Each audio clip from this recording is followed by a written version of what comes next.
हाँ बच्चों, देखिए कल हमने आपको हिंदी गद्य का इतिहास पढ़ाया था और वो दूसरी कॉपी में लिखा होगा आपने। ये आज हमने आपको हिंदी काव्य का इतिहास पढ़ाने जा रही हूँ। ये आपकी कॉपी दूसरी बनेगी।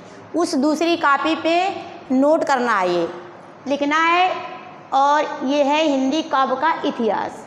काल विभाजन, देखिए काल विभाजन आदिकाल, नंबर 1 क्या है? आदिकाल, उसका नाम है दूसरा वीरगाथा काल, दूसरा पूर्व मध्यकाल, दूसरा नाम है भक्ति काल, तीसरा है उत्तर मध्यकाल, इसका अन्य नाम है रीतिकाल। आधुनिक काल, अब देखिए आदिकाल कब से कब तक चला? 800 ये संवत है, संवत 800 से 1400 विक्रम तक। अब देखिए इसी को सन में 743 ईस्वी से 1343 ईस्वी तक। अब देखिए विक्रम संवत और सन में कितना अंतर होता है? 57 साल का अंतर होता है। यदि आप सन में 57 साल इसमें जोड़ देंगे तो ये 800 हो जाएगा।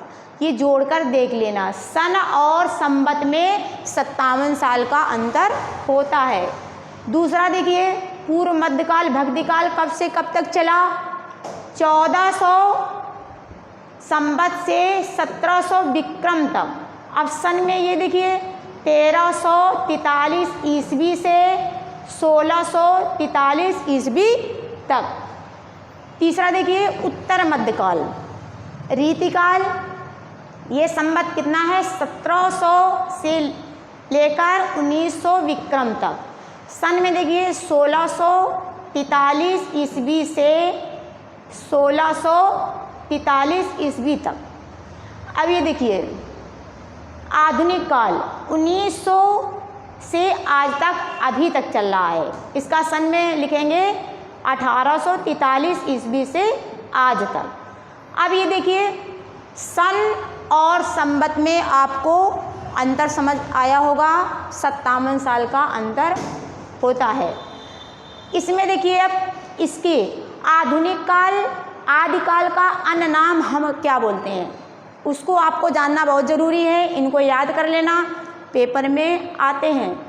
आदिकाल का अन्य नाम वीरगाथा काल कहते हैं। भक्ति काल का अन्य नाम स्वर्ण काल कहते हैं। भक्ति काल को क्या कहते हैं? स्वर्ण काल कहते हैं।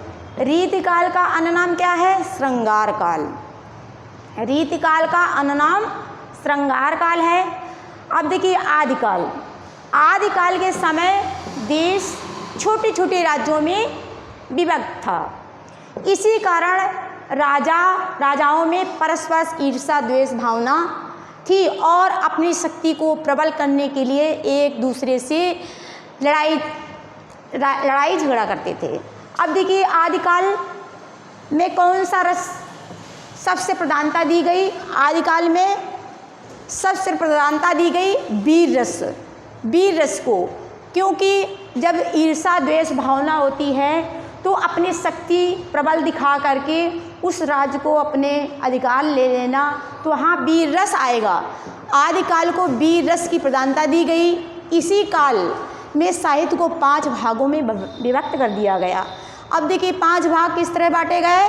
नंबर 1 सिद्ध साहित्य, दूसरा जैन साहित्य, तीसरा रासो साहित्य, चौथा नाथ साहित्य और 5वां लौकिक साहित्य। अब देखिए आदिकाल के कवि तथा उनकी रचनाएं। आदिकाल में ये कवि हैं, उनको बहुत आपको ध्यान देना है। दलपत विजय खुमान रासो, चंद्रवरदाई इनकी रचना है पृथ्वीराज रासो, नल सिंह इनकी रचना है विजयपाल रासो, जगनिक इनकी रचना है परमाल रासो। आलाखंड जो आप देखा होगा टीवी में आते हैं, आला उदल की कहानी, वही आलाखंड है। तो जगनिक ने लिखा था परमाल रासो आलाखंड। नलपति नाल ये बीशल देव रासो इनकी रचना है। क्या है? बीसलदेव रासो। इनकी है? नलपत नाल्य की। केदारनाथ भट्ट जयचंद्र प्रकाश और सांगधर इसकी हमीर रासो है। ये आदिकाल की रचनाएं हैं, इनको नोट कर लेना, कापी में याद कर लेना और इसके आगे हम कल पढ़ाएंगे और ये सब कापी में लिखा होना चाहिए। इसके आगे कोर्स बढ़ाएंगे, ये दोबारा कोर्स करवाया नहीं जाएगा, इसलिए ध्यान देना।